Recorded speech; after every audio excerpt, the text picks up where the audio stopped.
Hello guys, good morning sa lahat. Dito po tayo sa Santa Rosa, Laguna, Barangay Dita. Sa loob kami ng Sunmade Agri. Ito po ang mga building nila. May 12A, 12B. Good morning mo sa inyo. Pipili rin kami rito ng rice bran. Alam niyo ba ang rice bran? Yung balat ho ng yung ipaho ng palay na ginigiling. Kung tawagin sa Tagalog ay darak. Sa mga mayayaman, hindi alam ang darak. Mahirap na nakakaalam yan. Kung ano yung darak. Ito po, may umpisa, bababa lang kami mamaya. Kasi nag-break time pa. Mga guys.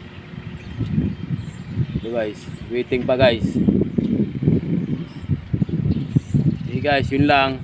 Bye. Hanggang sa muling pagkikita and good morning Philippines.